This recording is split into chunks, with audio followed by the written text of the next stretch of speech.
cette deuxième séance de ces ateliers pratiques. Permettez-moi d'abord au début de remercier vivement les membres de la Société marocaine de cardiologie pour leur aimable invitation. Cet atelier donc pratique va être consacré à l'échocardiographie, notamment chez les polyvalvulaires, et en collaboration avec mes amis, le Dr Khatouri et Beniès. Donc on aura quatre cas cliniques qui seront discutés. Notre collègue Louafid Oujda, malheureusement, ne sera pas parmi nous. Ça veut dire que pour 90 minutes, il y aura donc 22 minutes par chaque communication. Donc vous avez largement le temps. Prenez votre temps pour présenter le plus calmement possible. Du moins une quinzaine de minutes, comme ça on aura 7 minutes de discussion. Et je propose que la discussion se fasse après chaque cas clinique tant qu'il est encore frais dans notre mémoire, plutôt que de rapporter à la fin des cas de communication. Donc, je passe tout de suite la parole à notre collègue Aïcha Awad pour nous parler du premier cas clinique. Bonjour à tous, messieurs les présidents, chers amis, chers collègues. Donc, merci aux organisateurs de ces ateliers de m'avoir convié donc, à participer à cette session d'échocardiographie concernant le polyvalvulaire. Et donc, c'est une séance donc, consacrée à des cas cliniques. Donc, je vais essayer de vous présenter un cas d'une jeune patiente de 28 ans qui a des angines à répétition dans l'enfance, qui est connue porteuse d'une double valvulopathie mitro-aortique, qui se présente donc sur le plan clinique avec une... Il y a un problème de la lumière. Il faudrait mieux diminuer la lumière, s'il vous plaît, pour que l'imagerie soit plus perceptible par l'œil humain, qui est si faible. Lumière. Est-ce qu'il y a un technicien dans la salle pour diminuer la lumière, du moins au niveau du tableau de projection? Donc je continue. Obligé. Donc c'est une jeune patiente donc, de 28 ans donc, qui présente dans ses antécédents des angines à répétition dans l'enfance, qui est connue porteuse d'une double valvulopathie mitro-aortique. Quand elle se présente, elle était sur le plan fonctionnel au stade 2-3 de l'ANIA. Elle est en rythme sinusal sur l'électrocardiogramme, avec tout au plus des signes d'hypertrophie auriculaire gauche. Et donc, nous allons vous présenter son échocardiographie. Donc, déjà, en incidence parasternale gauche, grand axe. Donc, on remarque bel et bien qu'il existe donc, une pathologie rhumatismale intéressant la valve mitrale, donc une restriction valvaire mitrale postérieure, un aspect en genou typique de la valve mitrale antérieure, faisant évoquer donc d'emblée sur cette coupe une sténose mitrale que l'on sera amené à quantifier. Et d'un autre côté, si on se concentre sur la valve aortique, et je vais vous montrer des zooms sur cette valve, on voit bien qu'il existe un épaississement valvaire prédominant sur les bouts distaux et qu'il existe un défaut de coaptation générant un hiatus au niveau diastolique, au niveau de la valve aortique. Alors, si on s'intéresse maintenant donc, à la valve mitrale, donc de plus près, donc on voit bel et bien donc, sur cette image zoomée, ce que je vous ai rapporté tout à l'heure, donc une restriction du jeu de la valve mitrale postérieure associée à un genou typique de la valve mitrale antérieure qui reste souple. Donc l'appareil sous-valvulaire qui est mal dégagé ici était long et de bonne cinétique et il n'y a pas de calcification sur cette valve mitrale antérieure et Mme Lehaitzem achètera volontiers si la sténose est jugée serrée. Donc si maintenant on se concentre si on se concentre sur la valve aortique et qu'on se met en Doppler couleur, on voit bel et bien qu'il existe donc une fuite aortique que l'on sera amené à quantifier. Donc là, c'est la difficulté de l'association sténose mitrale, sténose aortique. Donc, quelles sont les questions qu'on va se poser? C'est comment quantifier donc l'importance de la sténose mitrale et comment quantifier l'importance de la sténose mitrale, et comment quantifier le degré de régurgitation aortique quand on sait qu'il existe des interactions si vous voulez, des différents indices hémodynamiques concernant la quantification à la fois de la sténose et de la fuite aortique, et que les indices qui ont été validés jusque-là, ce sont des indices qui sont validés pour des patients porteurs d'une valvulopathie isolée, et qu'on ne peut pas toujours extrapoler donc pour la quantification de la sténose ou de la fuite lorsqu'il existe une coexistence des deux pathologies. Donc là, c'est juste pour vous montrer la fonction ventriculaire gauche et la fonction ventriculaire droite qui sont excellentes. On note tout au plus une dilatation de l'oreillette gauche, une petite fuite tricuspide qui a permis de calculer une pression artérielle pulmonaire systolique aux alentours de 40 mm de mercure. Donc première question, c'est comment évaluer le degré de rétrécissement mitral par la surface mitrale. On va oublier le gradient, puisque l'utilisation du gradient dans le cas du polyvalvulaire reste obsolète. Alors, la surface mitrale, donc en fait, il n'y aura pas d'interactivité. Je vais vous poser les questions et je vais essayer d'y répondre. Et si vous avez des questions, on répondra à la fin du topo. C'est la consigne que nous avons eue. Donc, l'évaluation de la surface mitrale peut se faire de plusieurs façons, par la formule de Hattel, l'expression half-time, par l'équation de continuité, la planimétrie de l'orifice mitral en échographie transthoracique et enfin par l'étude de la zone de convergence, encore appelée PISA. Donc, chez le monovalvulaire, lorsque le RM est pur et qu'il ne s'associe pas à une insuffisance mitrale ou une insuffisance aortique, le degré de sévérité de la sténose mitrale peut être évalué de ces 4 manières. Dans le cas du polyvalvulaire, il y a certaines limites à certains indices. Alors, pour ce qui est de l'évaluation de la surface mitrale par le PHT, peut-on l'appliquer en cas de fuite aortique associée? Alors, c'est quoi déjà le PHT ou la formule de Hattel? Le PHT n'est que le reflet de la vitesse de demi-croissance de la pression ou du gradient de pression diastolique entre l'oreillette gauche et le ventricule gauche. Et quelle que soit, si vous voulez, l'étiologie de l'augmentation de la pression télédiastolique du ventricule gauche, et en l'occurrence en cas d'insuffisance aortique, eh bien, cette pente de décélération va être plus abrupte, le PHT plus court, et par conséquent, l'utilisation empirique de la formule de Hattel, qui est de 220 sur PHT, va surestimer le degré de sévérité, si vous voulez, ou va surestimer la surface mitrale, et donc rendant ainsi une surface lâche alors qu'elle est serrée. Donc ici, c'est juste une étude qui est déjà assez ancienne et qui montre qu'il existe une mauvaise corrélation entre le degré de sévérité de la surface de la sténose mitrale évaluée par le PHT par rapport à la surface mitrale évaluée par planimétrie, qui est considérée comme étant le gold standard quand il existe une fuite aortique associée. Donc, il ne faut pas l'utiliser. Maintenant, qu'en est-il de l'équation de continuité? L'équation de continuité étant basée essentiellement sur un équilibre ou une adéquation entre, si vous voulez, le débit mitral et le débit aortique. Donc, pour pouvoir appliquer cette équation, il faut que le débit mitral soit égal au débit aortique.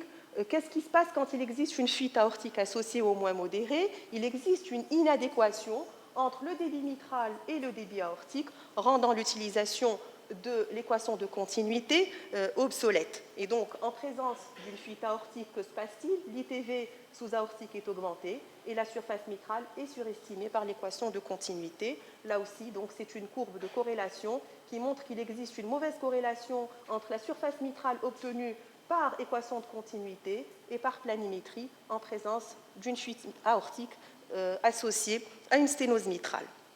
Donc, quel est le message à véhiculer chez le polyvalvulaire? En l'occurrence, lorsqu'il existe un RM associé à une fuite aortique, c'est d'essayer d'utiliser pour la quantification de la sténose mitrale des mesures moins dépendantes des conditions de charge, à savoir la planimétrie ou, lorsque celle-ci n'est pas utilisable, essayer d'approcher la surface mitrale par l'étude de la zone de convergence, et on va en toucher un mot dans un instant. Oups. Alors, la planimétrie étant considérée comme gold standard, on mesure en parasternal gauche petit axe centré sur la valve mitrale, l'image devant être zoomée, donc en mésodiastole, en incluant les commissures, Et bien sûr, il faut multiplier les mesures et moyenner les mesures en, si vous voulez, occultant des mesures qui vous paraissent aberrantes, soit dans un sens, soit dans un autre. Multiplier les mesures, surtout lorsqu'il existe une fibrillation auriculaire, laquelle est assez fréquente dans le cadre de la sténose mitrale. Qu'en est-il maintenant de l'évaluation de la surface mitrale par l'étude de la zone de convergence? Eh bien, sachez que c'est une mesure qui a été décrite il y a déjà quelques années et qui peut être appliquée pour la réalisation ou pour essayer d'approcher une surface mitrale dans le cadre donc, de la sténose mitrale chez le polyvalvulaire. Bien sûr, il faut avoir une jolie PISA, bien elliptique, donc, qui peut, pour pouvoir mesurer ce rayon R de la zone de convergence, des PISA qui sont ici, par celle-ci, elle est très moche, donc elle n'est pas elliptique, donc ce n'est pas une hémi-ellipse, et donc il ne faut pas utiliser des PISA comme ça pour pouvoir approcher la surface mitrale. Il faut vraiment avoir une PISA de qualité. Alors, comment fait-on ? Donc, il suffit d'acquérir en incidence apicale 4 cavités. Donc, c'est comme pour l'insuffisance mitrale, mais il faut faire exactement l'inverse par rapport à la PISA quand on fait une PISA pour étudier une régurgitation mitrale. C'est-à-dire qu'on va se mettre en apicale 4 cavités, centrées sur la valve mitrale. On va s'intéresser cette fois-ci à ce qui se passe au niveau de l'oreillette gauche et non pas à ce qui se passe au niveau du ventricule gauche. On va zoomer sur cette zone de convergence, on va déplacer la ligne d'aliasing vers le haut au lieu de la déplacer vers le bas, donc vers une vitesse qui tourne autour de 20 à 30 cm par seconde, et on va mesurer le rayon en protodiastole de l'orifice sténosant vers le premier aliasing. On va pouvoir obtenir donc de cette façon la vitesse d'aliasing, le rayon de la zone de convergence, et il va nous manquer 2 choses. Il va nous manquer le recueil de la vitesse de l'onde E protodiastolique en Doppler continu, et il va nous manquer la mesure de ce fameux rayon alpha, donc entre les 2 valves mitrales. Sachez, donc, la surface mitrale donc, est égale à 2 pi r au carré, multiplié par la vitesse d'aliasing obtenue par là, multiplié par alpha sur 180, divisé par la vitesse maximale de l'onde E en protodiastole. Sachez que cette équation a été, si vous voulez, allégée. Je ne vous ai pas montré j'ai pas mis la diapo, j'aurais dû le faire. C'est l'équipe de Messika Zeytoun à l'hôpital Bichat, donc, qui ont rapporté un travail il y a déjà quelques années, donc, qui ont montré qu'il existait une bonne corrélation entre la surface mitrale obtenue par la planimétrie et la surface mitrale obtenue par la PISA lorsqu'ils ont pris si vous voulez, une mesure d'un angle alpha de façon empirique à 100 degrés. Donc, si on utilise, donc ça nous évite donc de mesurer ce fameux angle, de tirer sur papier, de prendre un rapporteur, etc. Donc, en utilisant cette formule et en prenant en considération cet angle alpha comme étant égal à 100, donc ça nous permet, si vous voulez, d'éviter de mesurer ce fameux angle, et les corrélations qui ont été données ont été excellentes. Donc, sachez qu'il existe de nombreuses études qui se sont intéressées à la validation de la PISA en cas d'insuffisance aortique, et les corrélations obtenues par différentes études, dont celle de notre ami Hebed Bennis, que je salue au passage, ont montré que l'évaluation de la surface mitrale par la PISA était tout à fait faisable lorsque il existait une fuite aortique concomitante à l'existence d'une sténose mitrale. Alors ici, c'est une revue donc, de la littérature publiée par Inger, donc l'équipe belge, publiée dans Art 2011, et que je vous invite volontiers à lire, qui s'intéresse, si vous voulez, à l'évaluation et à la prise en charge donc, du polyvalvulaire, et qui montre là, c'est un petit résumé de ce que je viens de vous rapporter, l'impact sur la quantification de la sténose mitrale en cas de fuite aortique. Donc, et on voit bien qu'il dit qu'il ne faut pas utiliser l'équation de continuité et il ne faut pas utiliser la méthode du PHT qui sont invalides dans cette combinaison. Donc, il faut vraiment faire attention à ne plus les utiliser. Alors, de la même manière, donc, on a vu comment quantifier la sténose mitrale. Maintenant, comment quantifier la fuite aortique. Là aussi, c'est une autre histoire.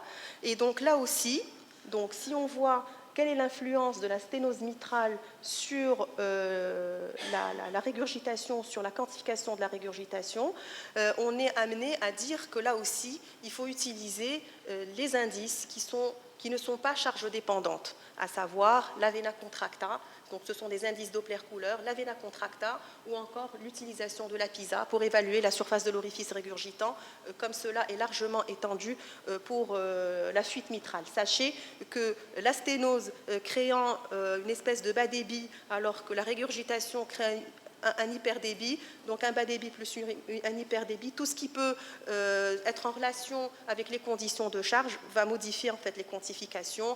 J'entends dire par là extension du G, PHT, etc.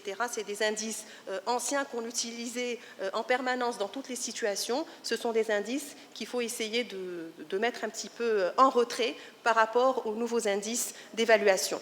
Donc, évaluation par des indices moins charge dépendante, vena contracta, étude de la PISA. Donc, chez notre patiente, on a réussi à avoir une jolie vena contracta, et c'est-à-dire, c'est la partie la plus étroite du G, recueillie en Doppler couleur et en incidence parasternale gauche, grand axe, toujours en utilisant des zooms, parce que là, on mesure des millimètres, du 2 mm, du 3 mm, donc il faut avoir des images les plus agrandies possibles, et là aussi, évaluer la fuite par l'étude de la zone de convergence. Alors, ça ne marche pas. Bon, ben, c'est pas grave, puisque là, j'ai des images arrêtées. Pour vous dire que dans le cas de la fuite aortique, et chez cette patiente, on a pu, bon, j'ai eu de la chance aussi, hein, on a pu mesurer ce fameux rayon de la PISA, en étant soit en incidence parasternale gauche grand axe, et donc en mettant la ligne d'aliasing vers le bas, soit en incidence apicale des 5 cavités, et donc en augmentant la ligne de base vers le haut. Et donc, on peut aussi bien étudier cette fameuse zone de convergence, soit en incidence parasternale gauche grand axe, soit en incidence apicale 5 cavités. Donc, on prend l'incidence où on a, si vous voulez, la meilleure qualité d'image. Il ne nous reste plus qu'à recueillir donc, une vitesse maximale de la fuite aortique recueillie en Doppler continu, et on utilise toujours la même équation, surface de l'orifice régurgitant égale 2 pi r au carré multiplié par VA divisé par Vmax de la fuite aortique. Alors, chez notre patiente, donc, le rétrécissement mitral a été jugé modéré, avec une surface autour de 1,7 cm², et la fuite aortique a été jugée moyenne, avec une vena contracta à 7 mm et une surface de l'orifice régurgitant autour de 28-30 mm². Donc, l'attitude thérapeutique qui a été adoptée est le wait and see. Donc, on a laissé tranquille la patiente en lui disant qu'il ne fallait quand même pas la perdre de vue et qu'il fallait avoir à la fois un recueil d'informations cliniques de façon itérative et des échographies itératives. Bien sûr, s'il y avait une symptopathologie nouvelle qui apparaissait plus précocement par rapport à son rendez-vous, qu'il fallait revenir pour faire de nouvelles évaluations échocardiographiques. Donc le message, à travers ce cas clinique d'une jeune patiente polyvalvulaire qui présente à la fois une sténose mitrale et une fuite aortique, et c'est des cas que l'on rencontre assez fréquemment dans notre pratique quotidienne, c'est qu'il existe des interactions hémodynamiques entre les différentes lésions valvulaires, que les indices validés, ce sont des indices qui ont été validés chez le monovalvulaire, que les calculs Doppler sont utiles et intéressants, mais qu'ils ont des limites et qu'ils peuvent être source d'erreurs, et donc préférer chez ce type de patient l'évaluation par des indices moins dépendants des conditions de charge, à savoir planimétrie, vena contracta ou encore surface de l'orifice régurgitant. Je vous ai fait là un petit schéma ou un petit tableau donc, qui vous montre un petit peu les différentes manières assez nouvelles d'évaluation du rétrécissement mitral et de la fuite aortique. Je vous remercie. Merci Aïcha pour cette présentation très claire concernant donc un sujet qui nous est quotidien, sachant que souvent on a justement cette association d'atteinte mitro-aortique. Alors, est-ce qu'il y a une question dans la salle? Question pratique, sincèrement, qu'est-ce que tu fais? Est-ce que tu fais toujours PISA, planimétrie? Je ne les fais pas de façon systématique. La PISA, je l'utilise quand j'ai les mains liées, que je n'arrive pas à avoir une planimétrie de qualité, c'est-à-dire grosse calcification, sachant que la PISA peut être, j'ai montré tout à l'heure un cas où il y avait des calcifications. Non, mais c'est-à-dire, mentalement, tu pars toujours du principe, je vais faire ma planimétrie, je vais faire aussi voilà, ma PISA. donc je m'attelle à faire la planimétrie, et quand vraiment j'y arrive pas, j'essaye d'avoir un autre indice et d'avoir au moins une idée. Bon, c'est sûr que quand c'est serré, hein, quand on n'arrive rien à voir, c'est clair, mais c'est dans des indications un peu borderline qu'il faut essayer d'approcher la surface mitrale par une autre façon, sachant que l'équation de continuité et le PHT, on les a complètement démolis. Mais pour te faire une idée, déjà quand tu vois le VG, quand tu vois la paroi, quand tu vois les dimensions du VG, la dilatation, quand tu vois une grosse oreillette gauche, déjà ça te donne une idée d'orientation sur la quantification, n'est-ce pas? Ici on a une grosse oreillette gauche, mais la surface, par la planimétrie, donc le RM reste lâche. Est-ce que tu calcules systématiquement ton débit cardiaque? Parce qu'il fait partie, si tu as une diminution du débit cardiaque pour la PISA, est-ce que ça ne va pas te poser un problème? Alors la PISA a été décrite comme un indice qui n'est pas charge dépendant.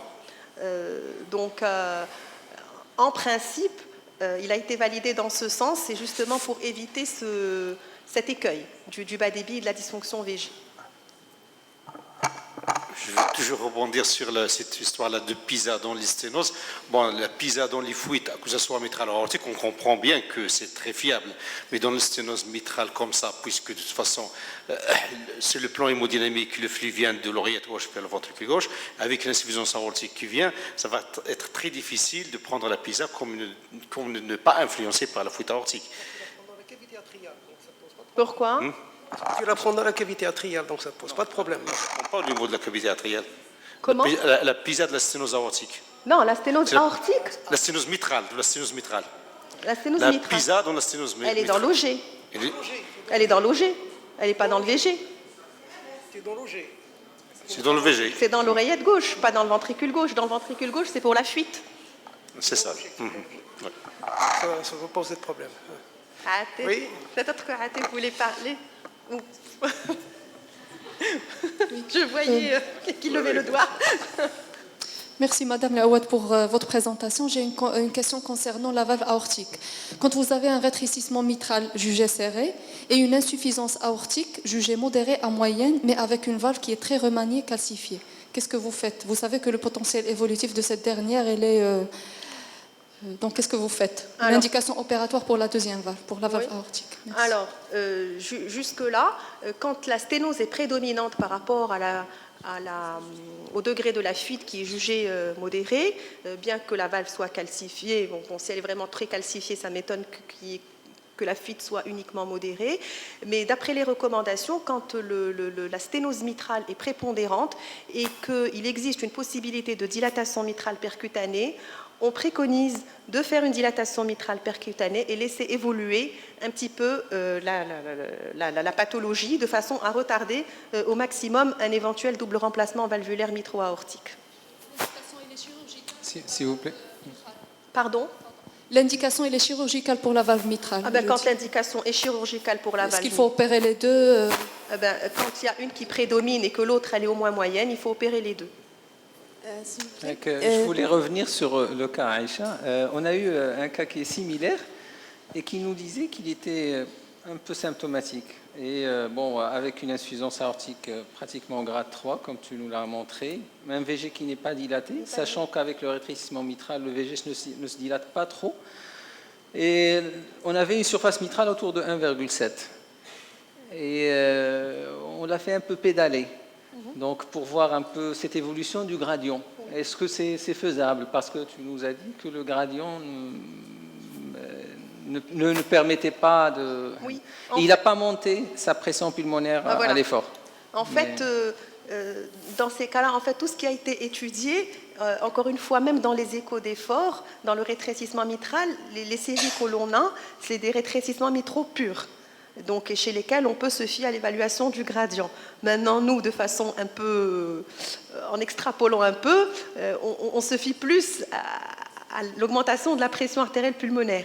Et on se fiera plus à la rapidité d'augmentation de la pression plutôt qu'au chiffre final. C'est-à-dire si elle monte rapidement ses pressions pulmonaires, là on peut discuter.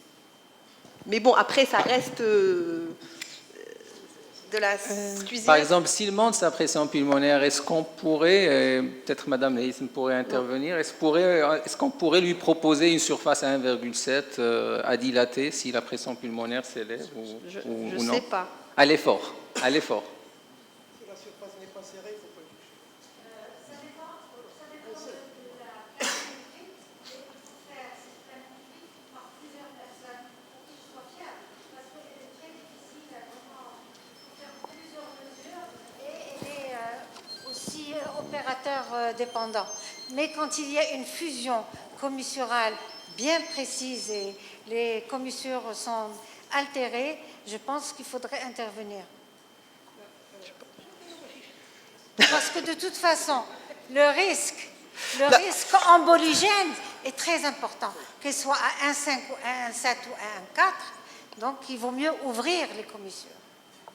Là, on voit sur les épreuves d'effort, quand vous avez des éléments de discordance, vous avez un risque mitral borderline, limite, 1,5 avec des pressions de base qui vous paraissent peu élevées. Là, je comprends très bien. Mais si vous avez une surface mitrale qui est au-delà, 1,7, même si vous faites une épreuve d'effort, que vous avez une augmentation de pression, il n'est pas question de toucher. On part du principe de la sténose mitrale serrée. S'il n'est pas serré, il ne faut pas y toucher. Peut-être rajouter un peu le traitement médical. L'importance des pressions pulmonaires, d'abord parce que dans certaines situations, vous avez des fausses asymptomatiques, des faux asymptomatiques, et vous faites épreuve d'effort pour révéler l'impact fonctionnel. Sur d'autres situations où vous avez des chutes de pression pulmonaire par une grosse oreillette gauche, par une filtritis qui est importante, et vous voulez donc les apprécier à l'effort. Mais le gros problème qui se pose, c'est quand si vous avez un RN qui est serré, il est serré. Le problème, c'est quand vous avez des sténoses mitrales qui sont 1,5, 1,4, et vous vous posez la question, un patient qui est polysymptomatique ou modérément symptomatique. Là, je fais une épreuve d'effort. Et si l'épreuve d'effort, vous avez des PRPS qui montent au-delà de 60, j'interviens, que ce soit par acte percutané ou par dilatation chirurgicale. Merci beaucoup, Aïcha.